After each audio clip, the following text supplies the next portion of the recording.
Hey folks, and welcome to Subjective Thoughts.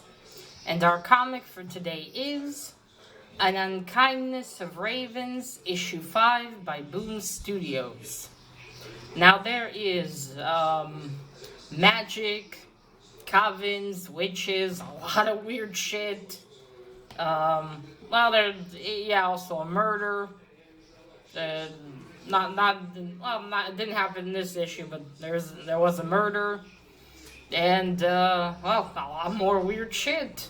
So if you are in any way squeamish, you have been warned. Also, spoilers. Alright, names are all here. You can pause and read these. There we go. There we go, and there's the covers. I'm certain this is the regular cover. So it's by the writer too. Okay, there we go. Put that back. Okay, now I actually had already a video about this series that the video never came out. I edited on an editing software that apparently I only had 7 days to use for free. So I only had 7 days, and I didn't realize that, and so I never finished doing that video, and so I just dropped it. I'm not gonna. I thought I'm not gonna pay for the thing. I have now an editing software, so that's the one I use, which is a shame because I did quite like that video that I made. But anyway, so I'll do a little recap of what I read from the series so far, issues 1 to 4. Before I get into this one, so the story of this is we have a young teenager named Wilma. This one on the cover. Wilma, she moves with her dad to Crab's Eye. It's a town called Crab's Eye. Her dad finally found a job after years of having no job, because he had a car accident many years ago. A car accident that killed her twin sister. I don't remember. They mentioned her twin. It killed her sister and killed their mother. So they move. Now Wilma goes to new school, a new high school and everything. And on the first day that she goes there, she sees a missing persons, poster. And the girl and the teenager, that's missing looks exactly like her. Exactly like her. And from there, we discover that there are two, let's call them witch covens in Crab's Eye. One is called the Ravens, and the other one is called the Survivors. And they are obviously at war with each other. It seems like normally it is in such stories. And also, and at least in the first 1 to 4 issues, we have a thing that's called excerpts. Wait, what was it? Yeah, there we go. With experts, here we go. With experts from the Abigail house. You see that? There we go, from the Abigail house. Now, in those first issues, 1 to 4, we have a narrator from the Abigail house who tells us about the Abigail house, how it started many centuries ago, and how it keeps all these secrets. Now, the survivors inhabit this Abigail house, and it apparently had all these famous people go to it. I don't know, maybe it's kind of like the Illuminati. I don't know, they're rich, famous people in the Illuminati. Okay, maybe that's not accurate, but it's this house. And this house trades in secrets. Alright, so we have the survivors, we have the Ravens. Now, the Ravens come to us in the form of 4 girls. 2 twins in there. And don't ask me the name of them. I can't remember their names, even though I read all these issues so far. I can't remember their names. I don't mention their names that often, so that also doesn't help. Anyway, they come to talk to Wilma. On the first day she goes there, they tell her, come meet us outside in the woods behind the school, and they show her magic.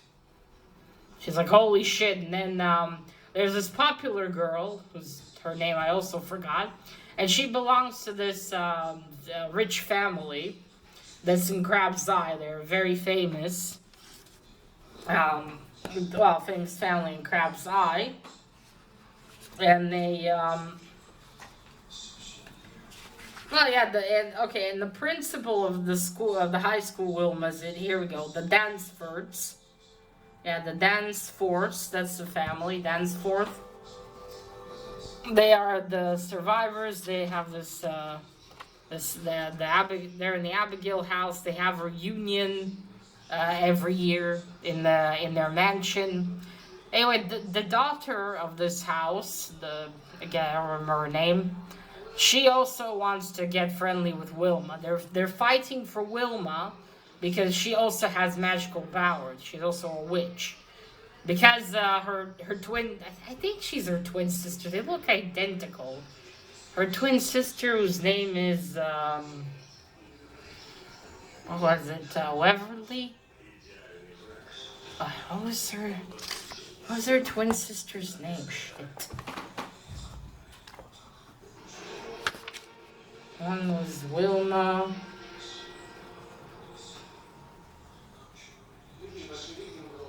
One was Wilma. Yes, yeah, Weverley. I remember correctly. Okay, one was Weverley. Now, without Weverley, the Ravens are weaker. So they want to get Wilma recruited, and I think the survivors want Wilma recruited. At least it seems that way. She also has this new friend she made, Asno. He has a difficult name for me to pronounce. I'm gonna try to find it later. I hope it's mentioned here. I think it is. You know what? Anyway, it doesn't matter. We'll get back to him. The series isn't over yet. Anyway, she has her new friend. They go to the Dancefort house also in, I think it was issue 3. And so that's the story so far. Also, in the last 2 issues, Wilma finds out that her mother and sister, that Weverley was her sister, and that her mother was never dead. She was alive all this time. And the dad and the mom made a decision that they'll leave Crab's Eye. And now they came back for a reason. Anyway, in the last issues, the 4 Raven girls were framed for the possible murder of Weverley, and they were taken to the police. So that's so far. I hope it was understandable. Okay, one more thing. This Dancefort daughter, there's something very weird about her. She apparently appeared out of nowhere, and the mother of the family disappeared. Now, in the other issues, I had a theory that perhaps she's the mother. Perhaps she just did something to her appearance or made herself younger. I don't know why, I just thought that way. She also has a brother, though if I am right, then that's her son. So there's that. Alright, now when we get to this issue, Wilma wakes up in her room. After she doesn't remember how she returned home. Her dad doesn't remember that well either. He said you came home late, I think. Her dad's addicted to painkillers after the car accident. So there's that, and he says someone's waiting for you. And Wilma finally meets her mother. Now, her mom is not a very motherly type, let's just say that. I didn't even go so far to say bitch. So yeah, she's a bitch. There's also, what was it? Yeah, so they go and they talk in the gazebo behind the house. Why, all this time, why have you been lying to me? Why has no one told me the truth? And she said, we made these decisions. We are the Ravens. All those centuries ago, the survivors pointed the finger at us, so their own magic wouldn't be discovered. Her mom tells her how we're the actual survivors, and all that. And yeah, I get a chance to make tough decisions for whatever reason, but damn, she just looks like she doesn't give a shit that she's been lying to her own daughter for so many years. Because she didn't know, and she never got to meet Weverley either. They just split them up. I'm pretty sure they're twins.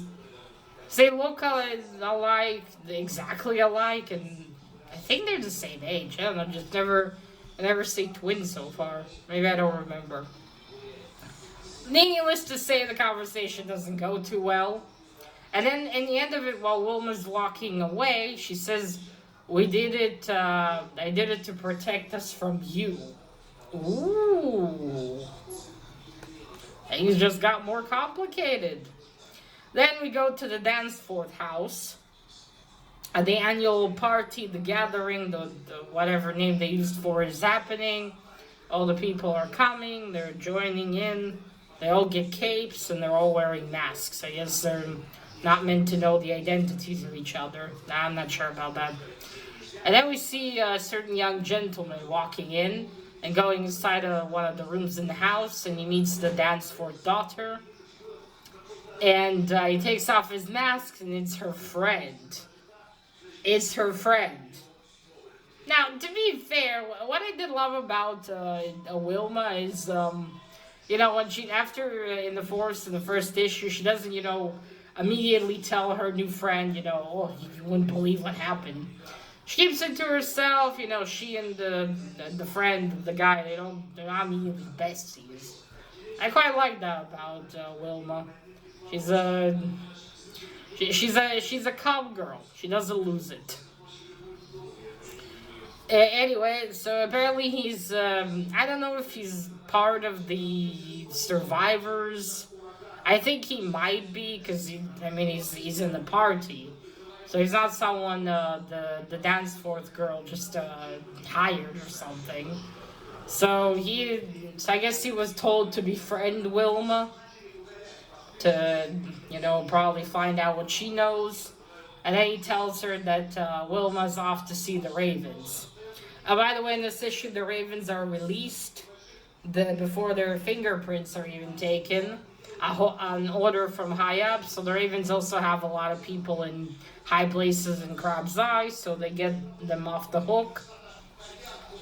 They go back with the principal to the school, where she tells them while this is happening, she tells them Wilma's on her way here, her dad called, the cat's out of the bag, and all that, and she says now Wilma's power is going to start growing. Because the more she knows, the more powerful she'll get. Wilma comes to them. Yeah, she goes to the school. She meets them. So do you think I have potential? Am I stronger than my sister?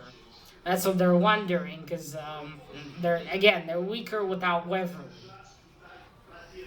So now Wilma goes there. She looks very angry. And her eyes glow blue. And then there's there's this noise of maybe electricity buzzing through you can see it in the, what do you call this, in the sound effects. And now in the meantime, we go back to the Dancefort house. The Dancefort girl goes to a different room. She sits on a chair and she tells the dad, or her husband perhaps, again I don't know, Donald, sit. And he sits on the floor. And he seems to be almost hypnotized. I'm pretty sure he is. Because also I did mention it in the video that never came to be. That the relationship is kind of weird. Because she calls him Dear and Donald, not Dad. Or Daddy. Nothing like that. Not even Father. Which at first I didn't even think he was the dad. I thought he was maybe a butler or something. Very weird. Very weird. So now I'm starting to think. So this this made me think that my theory might be even more accurate about her maybe being the Dancefort woman. this mother who disappeared. Because there's also a question of who's going to address the party this year, the gathering. They're also wondering about that. So she goes out to the balcony, the Dancefort girl, to talk to the guests, to welcome them all. And as she says, witches, werelocks, welcome. There's that again sound effect of electricity, and all the lights go out. And then Donald says to her, "Did you do this, dear?" And she says, what did she say? Did she say no? No, she didn't say no. Anyway, and then and then after that she says, "It looks like the wrong girl was sacrificed." Ooh. So does that mean the survivors killed Weverley? Are they responsible for her death? So it looks like Wilma's much more powerful than Weverley. Which is interesting, isn't it? That's what makes the question why the mother didn't try to get Wilma, on her side. Yeah, more on the side of the Ravens. Well, although, like she tells her, now you have to make your decisions and face the consequences, so perhaps that's why. Anyway, after that, we go straight to an epilogue. We are now with Wilma. She's riding her bike to the bridge. The same bridge under, I think, where they found Weverly's body. Yeah, they found the body there. I think it was issue 2. And she tells us everyone lied to me, everyone I trusted. And then she says like the Ravens, the survivors. I was thinking, really, Wilma, you trusted any of these? Now it does say epilogue, so I wonder, what does it mean? Does it mean there's now a part of the story we're only gonna find out in the next issue? Because she went to confront the Ravens. What happened then? I first thought that maybe she killed them, because when the Dancefort girl meets the friend, he's like, heads are gonna start rolling now that Wilma knows more, or knows the truth. Did she kill the Ravens? What happened? Or is it just, after everything, she's so confused and everything, so she goes to maybe commit suicide? Because she